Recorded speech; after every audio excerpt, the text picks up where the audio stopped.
Imagine entrusting your life savings to a man the world called a financial genius. Your retirement fund, your children's inheritance, decades of hard work gone in the blink of an eye. This isn't just another Wall Street story. This is the tale of Bernie Madoff, a man who fooled billionaires, celebrities, banks, and even charities for decades. He wasn't just running a scam, he was running the largest Ponzi scheme in history, worth over $65 billion. How did he pull it off? How did the SEC, Wall Street, and some of the sharpest financial minds in the world miss the red flags? And most importantly, how did the lies finally collapse, leaving thousands of victims ruined? Tonight, we unravel the twisted story of greed, deception, and betrayal. Welcome to Scam Justice. Bernie Madoff's story didn't begin with fraud, it began with ambition. Born in 1938, the son of working-class parents in Queens, New York, Madoff wasn't handed wealth or connections. He built his empire from scratch. In 1960, with just $5,000 he saved from lifeguarding, he founded Bernard L. Madoff, Investment Securities, LLC. In the early days, Madoff wasn't a household name. He was a hustler, competing against bigger, older firms on Wall Street, but he had something few others did: vision. While the old guard of Wall Street clung to traditional methods, Bernie embraced technology. He was one of the first to use computers for trading, pioneering electronic systems that would later become the NASDAQ stock exchange. By the 1970s, Bernie wasn't just successful, he was a Wall Street insider. He became chairman of NASDAQ 3 times, rubbing shoulders with the elite. He cultivated an image of trust, power, and genius. To the outside world, Bernie Madoff was not just another trader. He was the man shaping the very future of Wall Street, but beneath this glittering reputation, a darker ambition was brewing. Madoff discovered something about people. Trust is the greatest currency, and he was about to use it to build the biggest con in financial history. Madoff didn't become the most trusted man on Wall Street overnight. His rise was carefully orchestrated, a symphony of charm, intelligence, and an almost superhuman ability to make people feel safe. From the outside, Madoff seemed like the perfect financial visionary. He was soft-spoken, approachable, and always dressed in conservative suits that gave him the aura of reliability. Unlike the flashy Wall Street traders who flaunted their wealth with Rolex watches and Ferraris, Bernie projected modesty. That modesty was his weapon. In the 1960s, when Madoff first entered the market, Wall Street was still an exclusive boys' club, yet he built his own trading firm from scratch, using just $5,000 he had saved from working as a lifeguard. Over the years, his reputation grew not only as a sharp market maker, but as someone ahead of the curve. He was one of the first to invest in electronic trading technology. While others doubted computers, Madoff embraced them. His firm began handling massive order flows, becoming indispensable to the machinery of Wall Street. But behind the public success story was something more sinister. Madoff wasn't just good at trading stocks, he was a master of human psychology. He understood one timeless truth about money. People don't just want returns, they crave trust. He didn't advertise his investment fund on TV, radio, or flashy billboards. In fact, he discouraged ordinary investors from joining. Instead, Madoff created the illusion of exclusivity. His message was clear: not everyone can invest with me, only the elite. And it worked. Wealthy families, celebrities, and even major banks began begging to get into his fund. The more he said no, the more they wanted in. His genius was in making greed look like privilege. By the 1980s and 90s, Madoff was untouchable. He became the chairman of NASDAQ, one of the most prestigious financial positions in America. He angled with politicians, business tycoons, and even Hollywood stars. To the world, Bernie Madoff wasn't just a successful trader. He was a symbol of financial stability, but there was something strange about his returns. While other funds fluctuated with the market, sometimes making money, sometimes losing, Madoff's fund seemed immune. He delivered steady profits year after year, no matter what happened in the stock market. To the average investor, this was proof of genius, but to a trained eye, it should have been a red flag, yet very few questioned him. Why? Because Madoff had built a fortress of trust. He wasn't just selling financial products, he was selling peace of mind. And once people gave him their money, they became addicted to the illusion of safety. Behind closed doors, though, the truth was darker. Madoff wasn't investing their money at all. Instead, he was running the largest Ponzi scheme in history, using funds from new investors to pay returns to older ones. As long as more money flowed in than flowed out, the scheme stayed alive. And thanks to his impeccable image, the money kept flowing like a river. In this part of the story, we see Madoff not as a thief, but as an illusionist. His true crime wasn't just financial fraud, it was the weaponization of trust. Bernard Madoff wasn't simply a money manager, he had become a myth. For the elite of New York, Palm Beach, and London, Bernie wasn't someone you found in a directory. He was a whispered name at country clubs, a knowing nod among hedge fund managers, a dinner party boast among billionaires.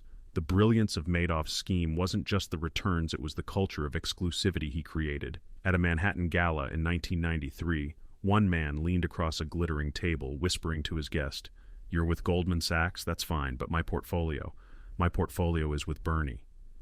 The words carried weight. They weren't just numbers on a statement, they were status.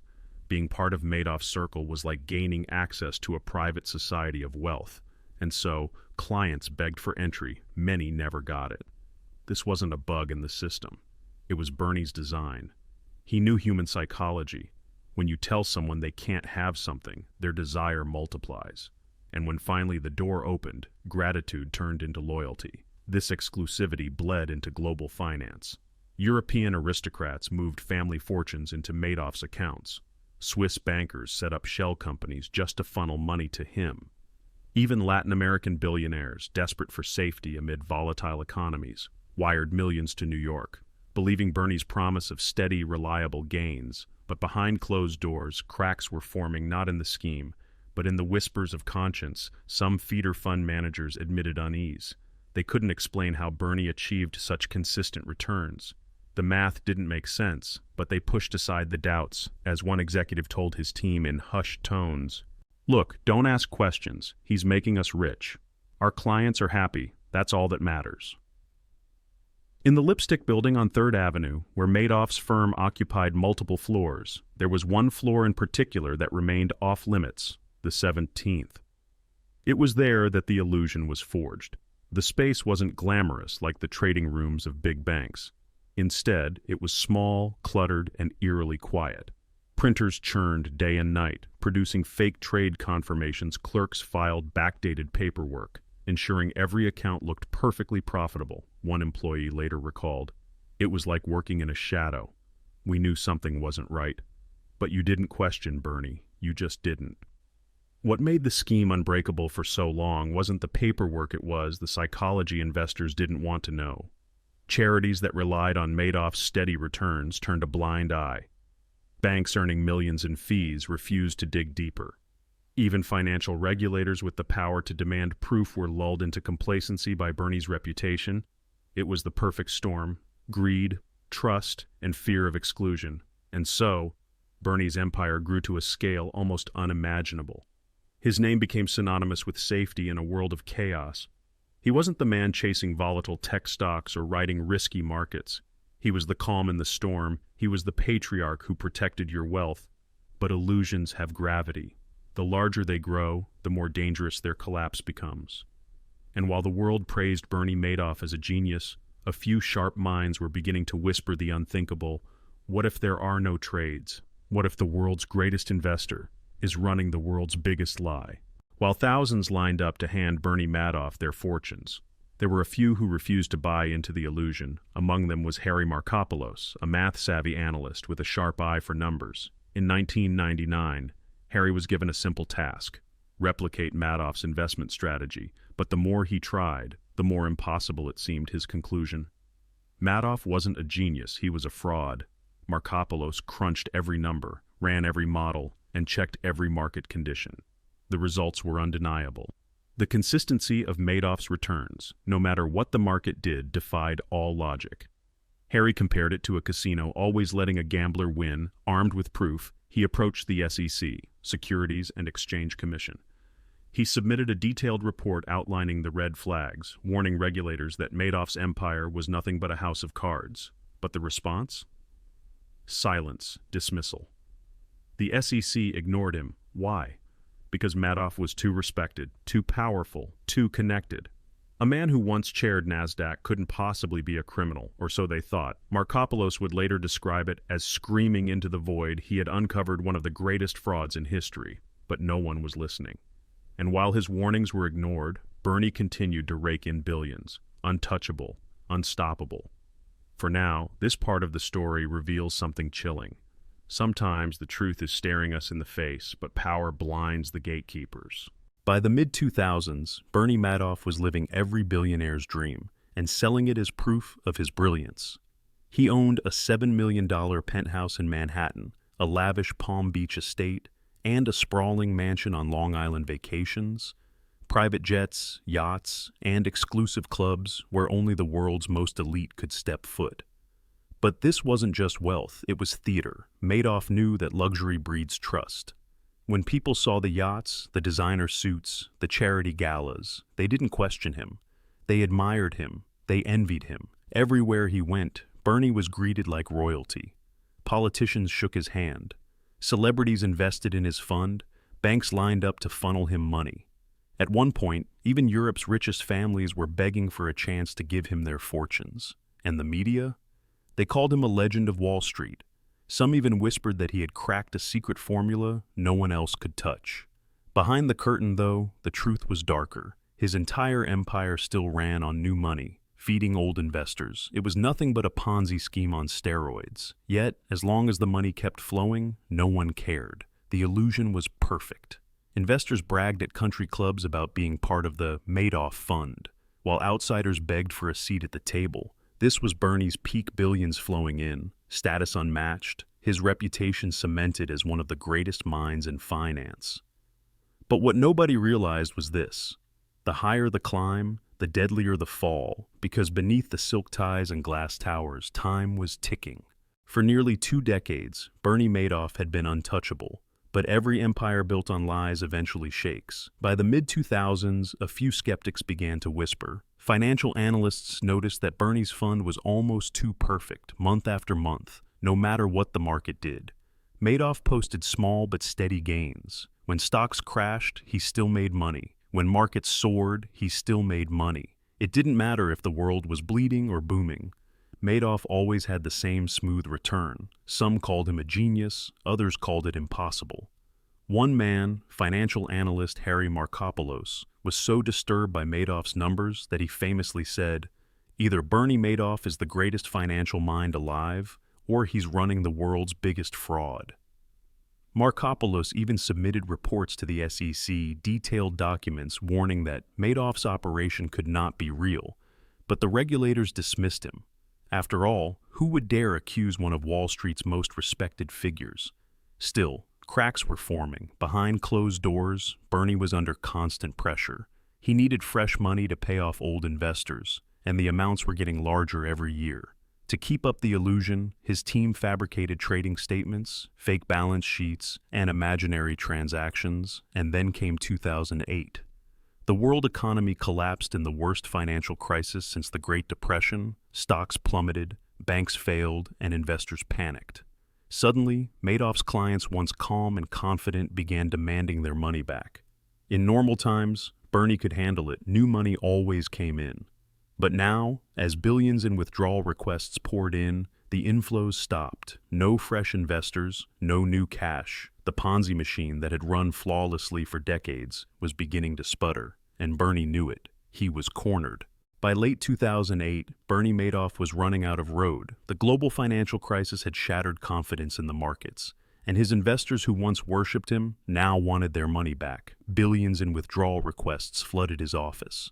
Wealthy families, hedge funds, even charitable foundations begged for their cash.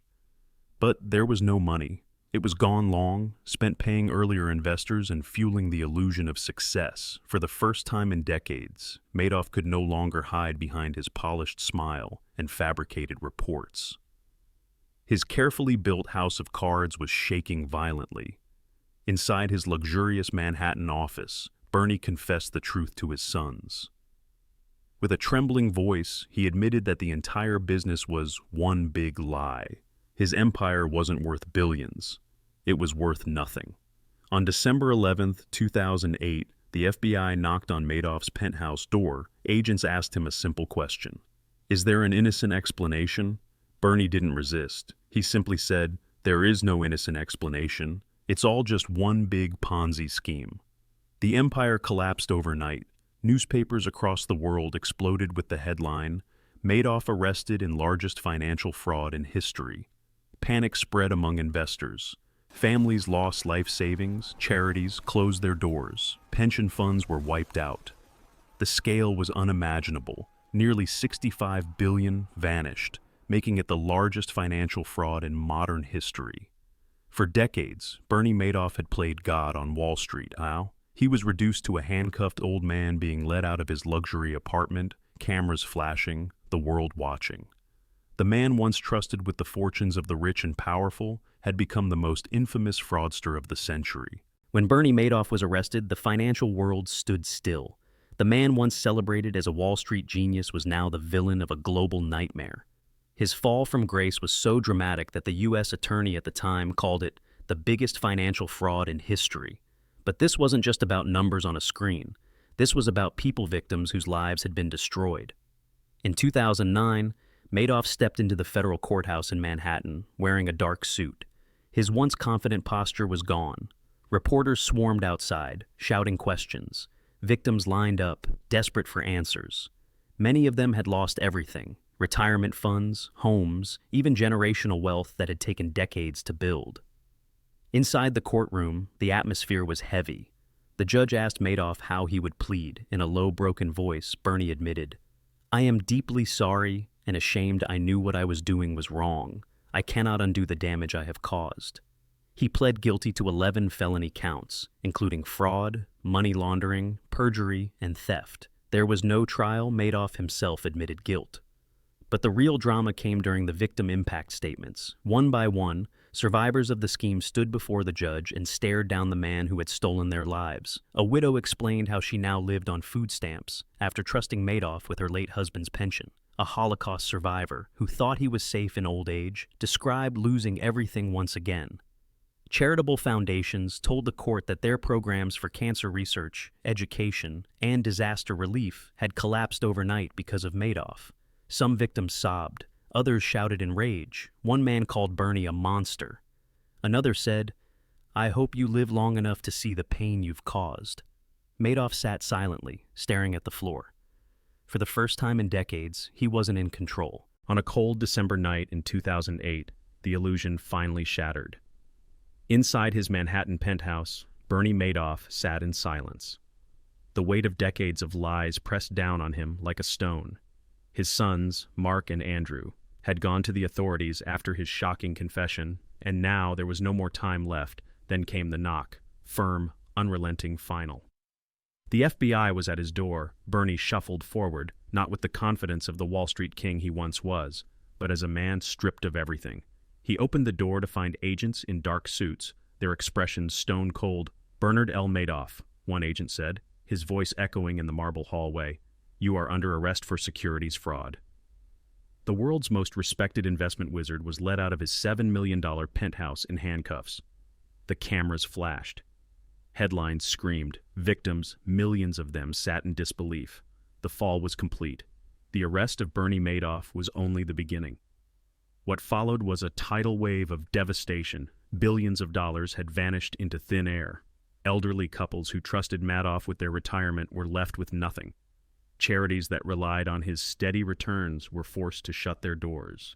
Even Hollywood celebrities, Wall Street bankers, and European royalty had fallen victim to the same lie. Madoff's scheme wasn't just about money, it was about trust. He had betrayed the sacred foundation of finance, the belief that your investment is safe. For decades, he had preyed on greed and fear, presenting himself as the one man who always delivered.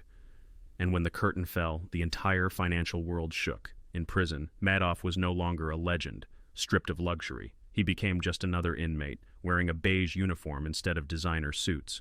For the victims, justice felt bittersweet. He was sentenced to 150 years behind bars, but no sentence could restore the lives and futures Destro.